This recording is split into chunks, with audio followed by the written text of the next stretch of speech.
Jésus guérit un homme paralysé. Ensuite, il y a une fête juive et Jésus va à Jérusalem. À Jérusalem, près de la porte des moutons, se trouve une piscine avec 5 rangées de colonnes. En hébreu, on l'appelle Bethsata. Sous ces colonnes, beaucoup de malades sont couchés, des aveugles, des boiteux, des paralysés. Parmi eux, il y a un homme malade depuis 38 ans. Jésus voit qu'il est couché et il apprend que cet homme est malade depuis déjà longtemps. Il lui demande « Est-ce que tu veux guérir ?» Le malade lui répond « Seigneur, je n'ai personne pour me descendre dans la piscine quand l'eau se met en mouvement, et pendant que j'essaie d'y aller, un autre descend avant moi. » Jésus lui dit « Lève-toi, prends ta natte et marche. » Aussitôt, l'homme est guéri. Il prend sa natte et il se met à marcher. Cela se passe le jour du sabbat. Alors des chefs juifs disent à l'homme guéri « C'est le jour du sabbat, et tu n'as pas le droit de porter ta natte. » Il leur répond « Celui qui m'a guéri m'a dit « Prends ta natte et marche. » Ces gens lui demandent « Qui est cet homme qui t'a dit « Prends ta natte et marche » ?» Mais celui qui a été guéri n'en sait rien. En effet, Jésus est parti parce qu'il y avait beaucoup de monde à cet endroit. Plus tard, Jésus le rencontre dans le temple et il lui dit « Maintenant tu es guéri. Ne commets plus de péché, sinon il t'arrivera quelque chose de plus grave. » L'homme va dire au chef juif « C'est Jésus qui m'a guéri. » Alors ils cherchent à faire du mal à Jésus parce qu'il a guéri quelqu'un le jour du sabbat.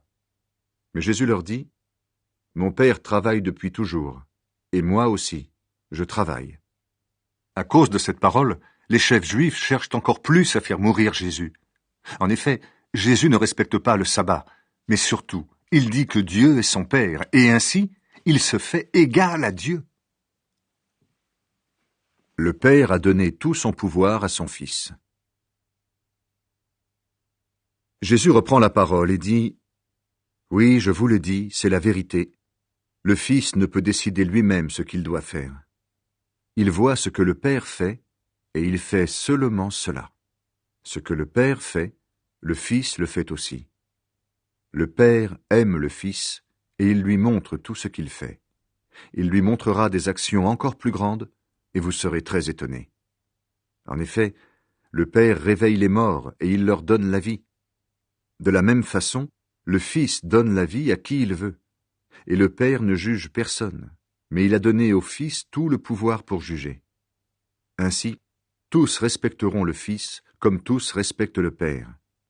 Le Père a envoyé le Fils. Si quelqu'un ne respecte pas le Fils, il ne respecte pas non plus le Père. Oui, je vous le dis, c'est la vérité. Si quelqu'un écoute mes paroles et croit au Père qui m'a envoyé, il vit avec Dieu pour toujours. Il n'est pas condamné, mais il est passé de la mort à la vie. Oui, je vous le dis, c'est la vérité. Le moment arrive, et c'est maintenant. Les morts vont entendre la voix du Fils de Dieu, et ceux qui l'entendront vivront.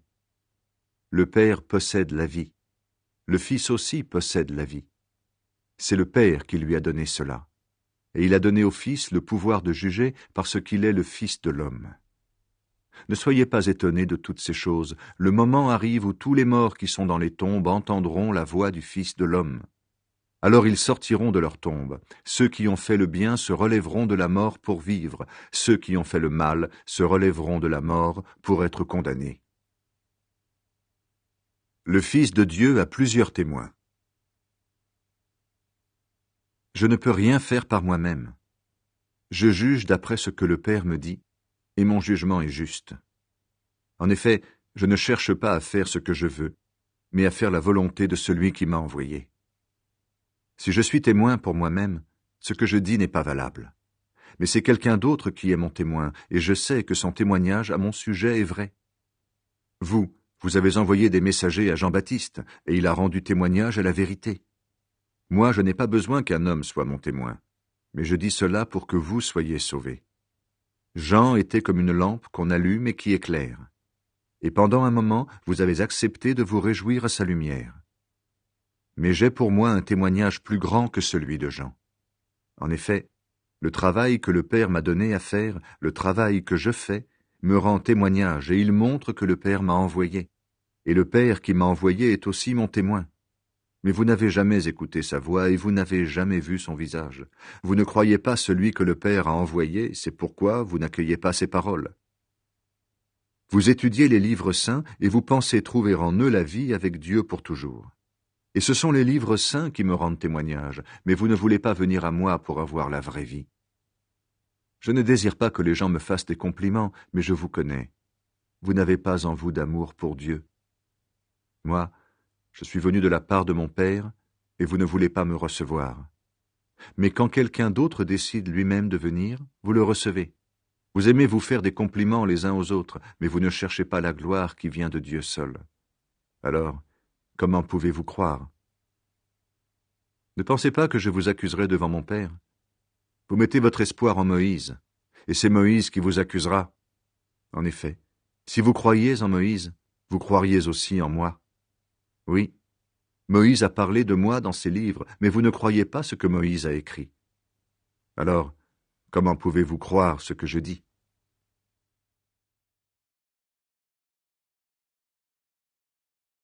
Jésus nourrit une grande foule. Après cela, Jésus s'en va de l'autre côté du lac de Galilée, qu'on appelle aussi lac de Tibériade. Une grande foule le suit. En effet, les gens ont vu les signes étonnants qu'il a faits en guérissant les malades. Jésus monte sur une montagne et là, il s'assoit avec ses disciples. C'est un peu avant la fête juive de la Pâque. Jésus regarde et il voit une grande foule qui vient vers lui. Il demande à Philippe, « Où allons-nous acheter des pains pour qu'ils mangent ?» Jésus dit cela pour voir ce que Philippe va répondre, mais il sait déjà ce qu'il va faire. Philippe lui répond, « Même avec 200 pièces d'argent, cela ne suffit pas pour que chacun reçoive un petit morceau de pain. » Un autre disciple, André, le frère de Simon-Pierre, dit à Jésus, « Il y a là un petit garçon qui a 5 pains d'orge et 2 petits poissons. Mais qu'est-ce que c'est pour tant de gens ?» Jésus dit, « Faites asseoir tout le monde. » Il y a beaucoup d'herbe à cet endroit, et les gens s'assoient. Ils sont à peu près 5000. Alors, Jésus prend les pains, il remercie Dieu, et il les distribue aux gens qui sont là. Il fait la même chose avec les poissons. Il leur en donne autant qu'ils veulent. Quand ils ont assez mangé, Jésus dit à ses disciples, « Ramassez les morceaux qui restent, il ne faut rien perdre. » Les disciples les ramassent, ils remplissent 12 paniers avec les morceaux des 5 pains d'orge qui restent après le repas. En voyant le signe étonnant que Jésus vient de faire, les gens disent « C'est vraiment lui, le prophète, celui qui devait venir dans le monde. » Mais Jésus le sait, ils vont venir le prendre pour le faire roi. Alors il s'éloigne de nouveau dans la montagne, tout seul. Jésus marche sur l'eau. Quand le soir arrive, les disciples de Jésus descendent au bord du lac. Ils montent dans une barque et ils vont vers Capernaum, de l'autre côté du lac. Il fait déjà nuit, Jésus ne les a pas encore rejoints. Le vent souffle fort et il y a beaucoup de vagues. Les disciples ont fait à peu près 5 kilomètres. À ce moment-là, ils voient Jésus marcher sur le lac et s'approcher de la barque. Alors ils ont peur, mais Jésus leur dit « C'est moi, n'ayez pas peur. » Ils veulent le prendre dans la barque, mais aussitôt, la barque arrive à l'endroit où ils allaient. La foule cherche Jésus. La foule est restée de l'autre côté du lac.